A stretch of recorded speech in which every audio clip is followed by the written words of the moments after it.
Hello friends, today आज हम mind surface mind environment और माइंड एनवायरनमेंट के कुछ फार्मूलेस पढ़ेंगे जो डेट में हमको काम में आते हैं।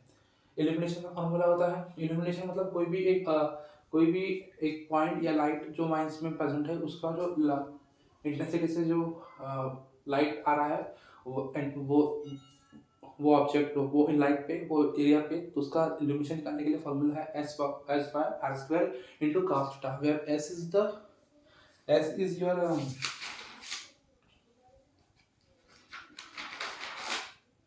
intensity of light source and r is the radial distance. R is the distance of surface, मतलब कितना distance of तुम्हारा ऑब्जेक्ट है, where cos theta is इस एंगल पे तुम्हारा बन रहा है, तो उसके लिए भी आप हाइपोटेनस पाइथागोरस थ्योरम का फॉर्मूला यूज करते हैं। तो ये जनरली ये इल्यूमिनेशन का एक फॉर्मूला है और एक सिविल इंडेक्स है और एक थिकनेस ऑफ लैंप पे। ये तीन जो फॉर्मूलेस है वो सरफेस माइंड सब अंडरग्राउंड हजार्ड में है। बाकी के जितने फॉर्मूले जो सरफेस माइंड एनवायरनमेंट में है। सरफेस माइंड एनवायरनमेंट में सबसे पहले फॉर्मूले में हम नॉइस जो टॉपिक है उसके बारे में पढ़ेंगे। तो साउंड प्रेशर लेवल का फॉर्मूला है 20 log 10 p by p not to the base 10। अब ये जो यहाँ पे साउंड प्रेशर लेवल है उसमें p मतलब होता है sound pressure level at sound pressure level which is measured, जो क्वेश्चन दिया रहेगा, एंड p नॉट इसका वैल्यू होता है 2 into 10 to the power minus 5 pascals, जो होता है sound pressure level which is measured by human ear. So वो हम यहाँ पे लिख सकते हैं। Same formula sound pressure level का पावर लेवल करता है, बस यहाँ पे 20 की जगह पे यहाँ पे 10 लिखना पड़ता है। तो साउंड पावर लेवल का फॉर्मूला होता है 10 log W by W naught to the base 10, where W is measured sound power by human ear and W naught is measured sound power level measured by human ears. Yes. So उसकी value हम generally लेते हैं 10 to the power minus 12 watts. ये VAT में होता है, ये pascal में होता है। कोई भी एक पॉइंट है माइंस में या कोई मशीन का कोई, तो उस वो मशीन कितने सोर्स से इंटेंसिटी से या कितने सोर्स उस सोर्स से कितना साउंड प्रोड्यूस कर रही है, इसके लिए हम फॉर्मूला यूज करते हैं L naught minus 20 log R to the base 10 minus 11, जहाँ पे L naught is your L naught is your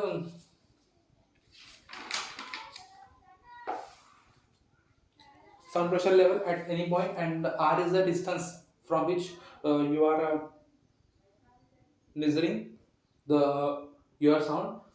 So this one three formula is done. Now three more formulas here.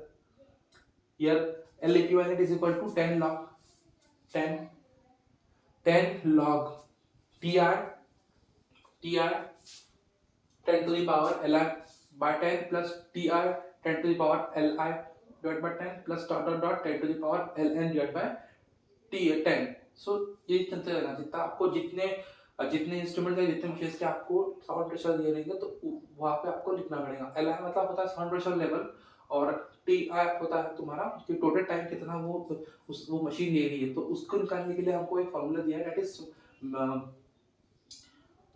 This is the machine time and divide by total time. तो एक machine कितना time ले रही है, जैसे 30 minute ले रही है, 40 मिनट ले रही है, और डिवाइड बाय टोटल टाइम मतलब 3-4 मशीन लेकर कितना टोटल टाइम यूज कर रही है। कोई मशीन ले रही 30 मिनट, कोई मशीन ले रही 20 मिनट, तो दोनों को मिला के हमने 50 मिनट्स। तो यहाँ पे हम पुट करेंगे तो वो वैल्यू को हम इस पे वो वैल्यू का इसमें पुट करेंगे टी आई में।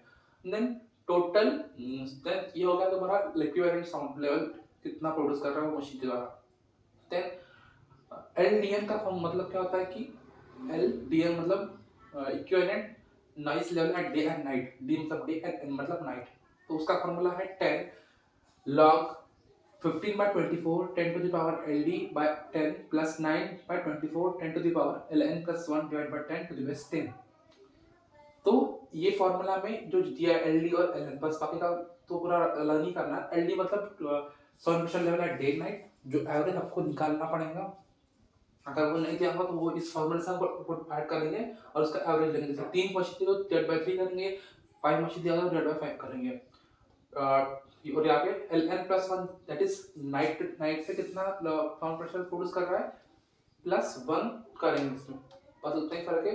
और एक और फॉर्मूला आती है, कोई 2 मशीन दी है जिसका साउंड प्रेशर जैसे 1 दिया है और दूसरी मशीन का कंप्रेशन 2 दिया है, उसका रेल डिस्टेंस 2 दिया, उसका रेल r दिया। तो कोई मशीन का साउंड प्रेशर निकालना है बोले या कोई मशीन के डिस्टेंस निकालने बोले तो उसके लिए ये फॉर्मूला यूज करते हैं हम, that is LP1 plus LP2 is equal to 20 log R2 to the base 10 minus 20 log R1 to the base 10। बस यहाँ पे 1 2 और यहाँ पे 2 1, यही इसका ही यूज है।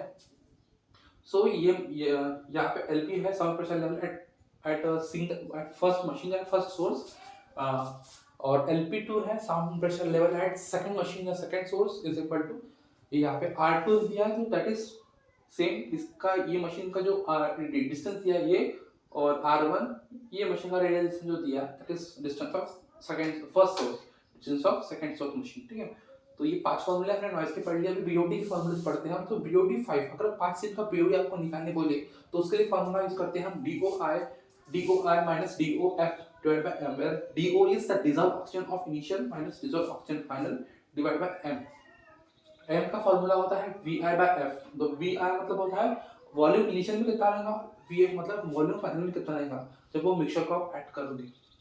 तो उसका ये, और अगर कोई मशीन, अगर कोई सैंपल है जिसका BOD आपको नहीं, जिसमें कितने दिन का BOD निकालना वो नहीं बोला, जैसे n नंबर के 5 दिन का BOD निकालने, सॉरी 8 दिन का BOD निकालना बोले, 10 दिन का BOD निकालने बोले, तो उस केस में हम फॉर्मूला यूज करते हैं BOD n is equal to BOD naught minus, sorry BOD naught into 1 to the power 1 minus e to the power minus KT, जहाँ पे BOD naught होता है तुम्हारा अल्टीमेट BOD, और BOD n मतलब ये नंबर ऑफ कितने दिन के लिए आपको BOD चाहिए, तो वही निकालने के लिए हम फॉर्मूला यूज कर रहे हैं, where 1 minus e to the power 1 into, यहाँ पे इनटू है 1 minus e to the power minus KT, where K is constant and T is कितने समय के लिए तुमको BOD निकालना है, जैसे 8 दिन का निकालना है, 10 दिन का निकालना है, 5 दिन का निकालना है, तो यहाँ पे हम पुट करेंगे value. So you will get the BOD n।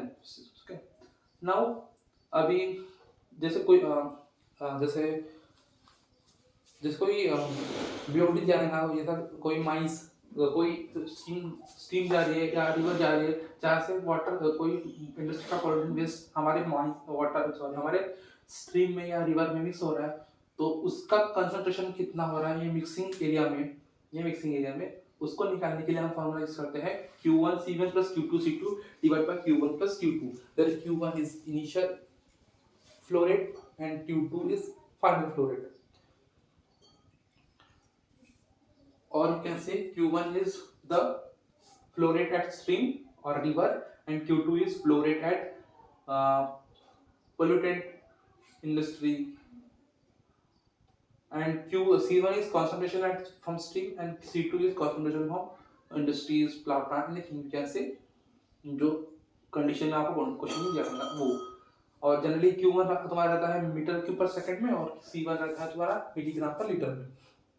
Then concentration, अगर कोई 10 सैंपल में दिया रहता है, जैसे हमको एयर सैम्पलिंग इंस्ट्रूमेंट करने के लिए हाई वॉल्यूम सैम्पलर का ये मशीन का इस्तेमाल करते हैं हम, तो उसमें क्या करते हैं हम फिल्टर पेपर से पानी पास कराते हैं, और फिल्टर पेपर का भी वेट लेते हैं कि उसमें कितने प्लस वो फिल्टर पेपर में बैठ जाए, तो उसके निकालने के लिए concentration at filter paper, concentration of that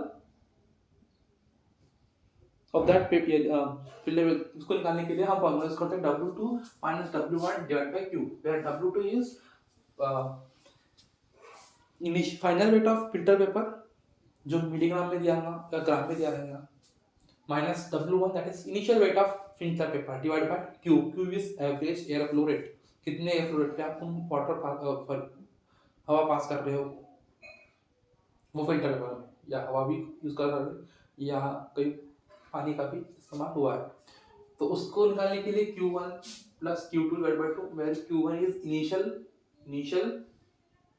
is initial flow rate of sample,